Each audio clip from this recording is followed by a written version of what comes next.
I'm absolutely elated and moved by this special Al-Quds Day.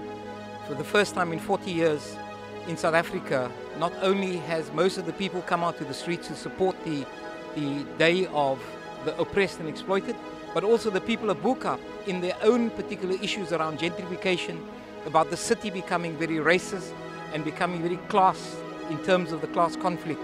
So we today, quite fortuitously, are here in support of the people of Bo Kaap, but more particularly support of the people of Palestine, who faces this persecution for over 100 years.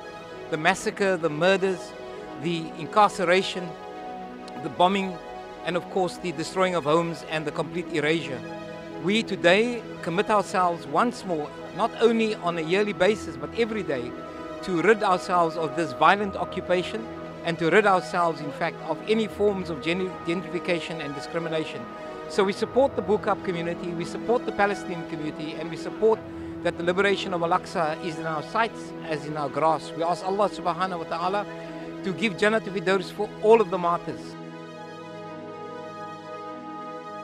So I did my master's in architecture last year, and essentially my project tracked the evolution of the Bo Kaap in terms of both architecture and the social practices that happened in the Bo Kaap. So it looks specifically at the slums, at the colonization of the Cape. It looks at the Slum Area Act. Before that, it looks at slavery and the abolition of slavery, and then the Group Areas Act, and more recently it looks at gentrification. So my paper basically tracks how architecture and the urban fabric has changed over time based on the change in these social practices. So it looks at the importance of the street, the importance of the stoep, the importance of the lane and the courtyard, and how these important social spaces contribute to the social cohesion of a community. In terms of the stoep, it looks at the stoep as the mediation between the public realm of the street and the private realm of the house, but it also looks at it as a space where the house, these small houses in the Bo Kaap, extends out into the stoep and becomes part of the street and part of the public space. If you talk about the Bo Kaap, it's historically known as the cradle of Islam, and it's also the place where most of our heritage, Islamic heritage, is. The Awal Mosque, the very first mosque, the very first cemetery, the very first Salah was made here, Jumu'ah Salah was made here in defiance when Sheikh Twanguru came out of prison. He requested for the Dutch authorities to have a Jumu'ah congregational prayer. And of course they denied him because under Dutch rule, Islam was not allowed to be practiced.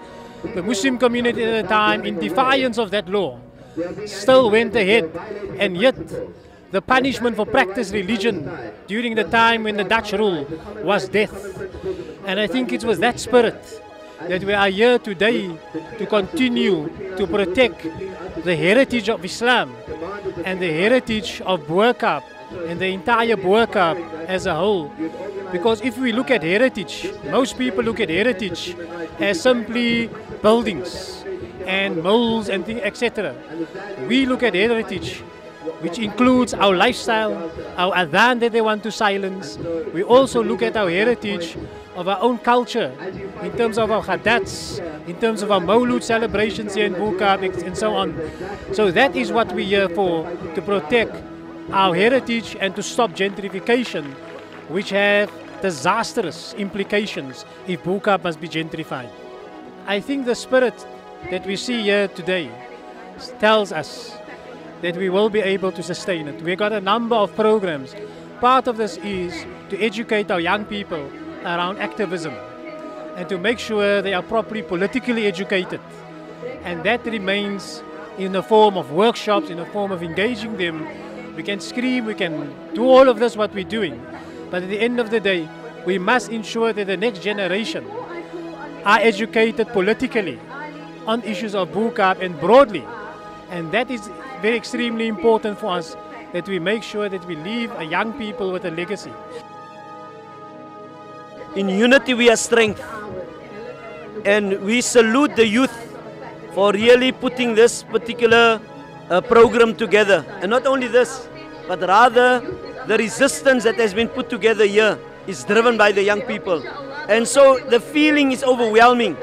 The feeling is truly overwhelming in regard to the fact that we have been blessed by a person and a people who are fasting. And they have identified the necessity for them to come together where they can be able to have Ifthaar and to break the fast. And the spiritual dimension of it is really overwhelming. And I think these are the elements that has preserved Islam, and it will continue to preserve Islam. Islam is not spread through any other system. It is spread through the spirituality of the very pious people who is buried here in the Tanah Baru. And so whilst we are in Youth Month, and the reason why we have Youth Month is to acknowledge the contribution, the efforts, the struggle and the sacrifices and the lives given by young people for the liberation of our country and the freedom that we are able to enjoy. They will continue to play a pivotal and a central role for not the future, but today. And so we would want to take a moment to salute them and to be able to tell them, to all the youth, that we celebrate your vibrancy, your energy that you have put in here. And we hope and pray Allah must purify their hearts, keep them firm and steadfast, and at the same time to persevere. Because in the journey ahead of ours, it's going to require all of these particular features and characteristics so that we can be able to overcome the injustice systems that we are challenged with.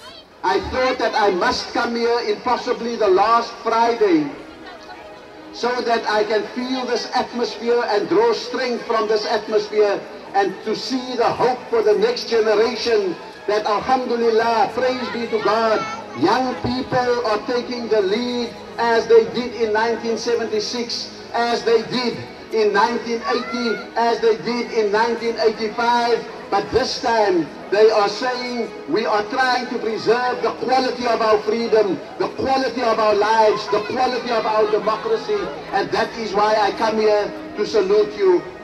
I come here also as a Muslim because this is the place that is the cradle of Islam. This is the place where many generations before you, there were people who were brought here. They were brought here in chains, and they were brought here as exiles, and they were brought here as slaves, and they endured all kinds of suffering, and they were able to rise up and to make the burqa the first point of resistance.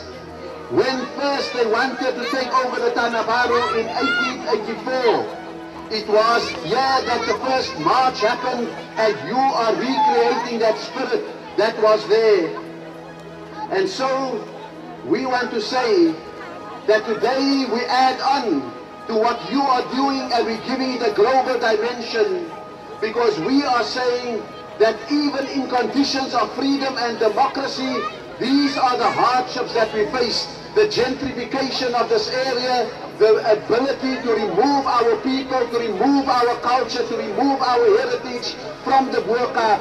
It is as if those who praise colonialism, those who say that colonialism was good, those who say that colonialism had benefits, that they want to now obliterate the last vestiges of that colonial past in order that their consciences may not be swayed by the fact that there's a reminder of what they did to our slaves, what they did to our exiles, what they did to our people. They want to remove us from their sight in the city so that the tourists are never reminded that here was a place of injustice, incarceration and slavery. And that is why your fight is such an important one.